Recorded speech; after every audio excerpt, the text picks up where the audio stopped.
Oh, oh my god. It only took what, 12 years? Predators came out in 12 years. It only took 12 years for us to get a great Predator movie again. And if I'm being quite honest, it's it's only taken 35 years for us to get a great Predator movie again. That's not an attack against the Predator 2. Predator 2 is great. Like, I love Predator 2. I love Danny Glover. I love everyone that's in that movie. The problem is Predator 2 kind of started leaning into my issue with the future Predator movies, which was over the top cheesiness. The reason why I like the first Predator movie, it's because it's an elite special force unit of the most badass dudes you've ever fucking seen. It's like testosterone, handshakes, more testosterone. And it's just this situation that they're thrown into where they have no idea what's picking them apart. And they are out there in the jungle trying to survive. And one after the other, they are being hunted, killed, and skinned. And then when you finally see this thing, you're like, what the fuck is that? And it's terrifying. I always remember the scene with Mac, where Jesse the Body Ventura gets shot in the back, and like Mac runs up and he picks up, he sees it, and it turns around and looks at him, and the eyes just like they pop, they go that, and they turn on, and Mac's just like, ah, and just, ah, and he just starts gunning down the entire forest. And it's not a testosterone moment. It is fear.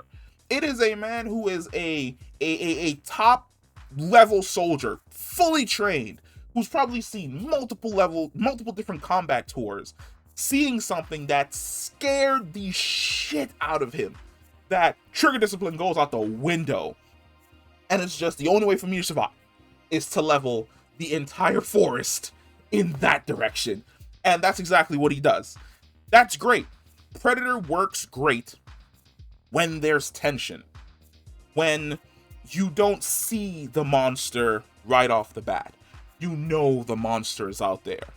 You hear a twig snap, and you snap in that direction to see exactly what it is. And it turns out to be a bunny.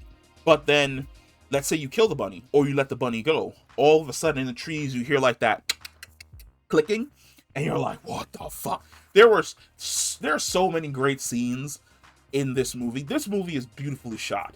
Like, I felt as though I was like in the middle of the woods. Not only is it beautifully shot, I know a lot of people, I don't even know why they would have issues with this, but a lot of people take issue with casting people that are from the race or from the culture that you are trying to portray in your film. So I appreciate the fact that who's the director of this? The director of this is Dan I'm gonna butcher that last name, boy. Trachtenberg. I'm gonna go with Trachtenberg. Dan Trachtenberg.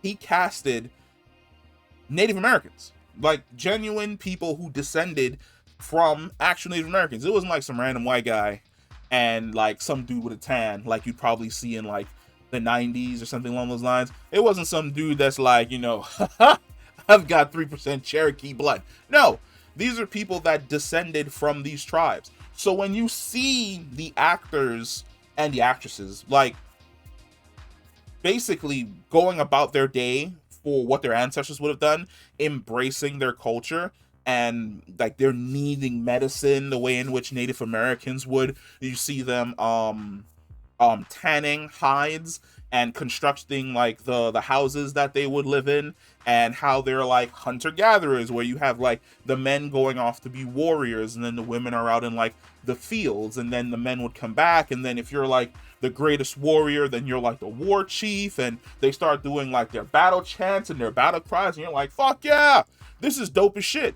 I absolutely love seeing this. It's one of those things that I point to in regards to why Black Panther, the first one, is like the second one came out. Why that movie is so great is because it honors the African American cultures that it introduces inside the film. Handled fantastically. The way in which this is shot, where they're like out in the woods and you can see the multiple different types of biomes where it goes from just these tall trees that the predator would be able to move on to these open plains to rivers and streams and deadfalls off mountains. Great. There's this awesome shot of like the predator ship coming out of the sky, and for a Native American looking up, the way in which she describes it is that it's a sign from like the thunder god or something along those lines. And I'm like, nah, that ain't Thor. What? Ooh, that actually is a nice discussion about what exactly would the Native American thunder god be. Would it change depending on sidetracked? Sidetracked. Back on target. The design for the Predator is fantastic. One of the things that I liked and I hated. Okay, so let's start with the first Predator movie. Introduced, fantastic. The second one, they really didn't change anything. It was the exact same design as the one that came before. It was a jungle predator. It just so happens that the jungle it was in was a city. Now, in Predators, we saw the difference of tribes, where you had, I think they were called Bad Bloods, which they were bigger, stronger, meaner. The way in which Lauren Fishburne's character Roland describes them is the Bad Bloods are wolves, whereas the predators we're used to are more like domesticated dogs. Our predators that we're used to, they have honor and a code, whereas the Bad Bloods kind of sort of have honor and a code, but at the same time, it's kind of like, you know, if I gotta kill you, I gotta kill you, bro. I'm not killing you for sport. I'm killing you because I like killing. Then we made it to the Predator, and I have no fucking clue what was going on in that movie. It's like predators were coming to Earth and they were harvesting humans and injecting themselves with human steroid DNA so that they could become like 15 feet tall. And this other fucking predator from space brought like a suit that the humans could use and then copy the technology so that they can go to war and fight the predators on like their own terms, because more of these genetically enhanced predators come to Earth. No fucking clue what's going on. Shane Black was out of his fucking mind when he made that movie. Across the board, 100%. He was, woo! Cocaine is great in Hollywood. That's all I'm saying. Because that movie was just everywhere.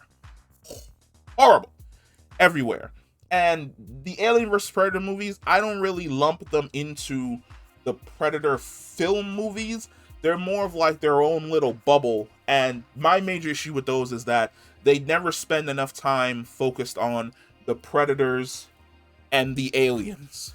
It's like 70% humans we don't care about, and then like 15% predator, and then 15% alien.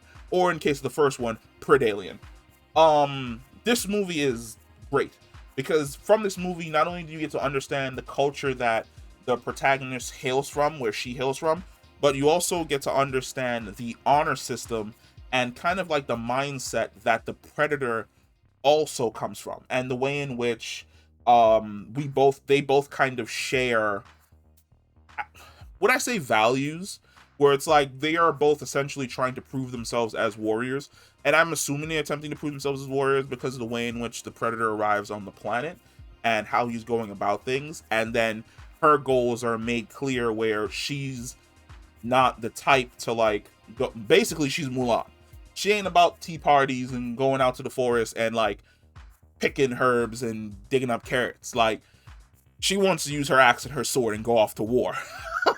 So you kind of understand her mindset and the predator's mindset and how they kind of bleed into each other, and why there's a running theme in the movie about how you encounter this thing that's your destiny, and then you kill it and you bring it home to essentially fulfill your destiny, where the predator is essentially like her destiny. It's like her white whale.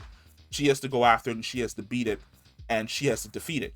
Whereas for the predator, he sees her as a worthy adversary. And I like the fact that it's not instantaneous, where they both kind of like feel each other out for a little bit to kind of understand the mindset of one another, and then they have their clash. This movie is fantastic. I love this movie. I'm gonna have to do a sit down and literally watch this This means I'm gonna have to watch Shane Black's The Predator again. Oh my god. So I'm gonna have to sit down. I'm gonna have to watch like the first Predator and Prey and decide which one of them is gonna be my number one. I really feel like Prey is to the first Predator that Alien is to Aliens. Alien and Aliens are both fantastic movies, but for completely different things.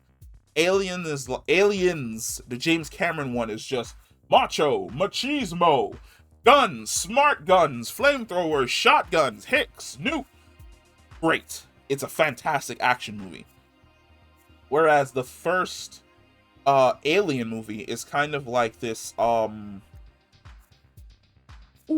it's like this campy horror slash thriller where the sound design and everything in the world just ratchets your tension up to like 11 because you're never sure where it's going to come out and attack the crew. The first Predator movie with Arnold Schwarzenegger is Aliens, where it's just big, it's bombastic, it's machismo. Whereas this one decides to go for like not exactly a slow burn, but it decides to go for that tension.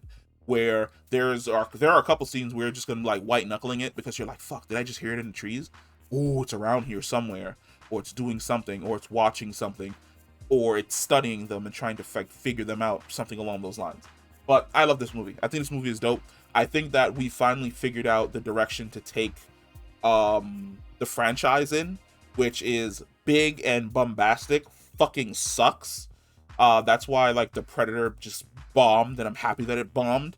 And scaling it back and going for a more direct story about a hunter chasing a prey, and then the prey also being a hunter, and then both the hunters essentially clashing. That's a better direction to go with. And I'm really hoping that in the future we explore basically the Predators showing up on Earth and facing off against other worthy humans, because I think that would be a fantastic story. So I think that's the better direction to take the Predator franchise in. No space, no genetic modifications, none of that.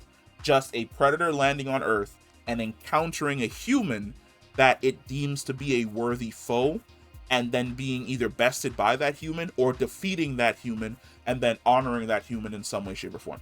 But yeah, this movie is dope as hell. I hope you guys watch this weekend because it is great. Let me know what you think about the movie down below in the comments, and I will catch you in the next one. Peace.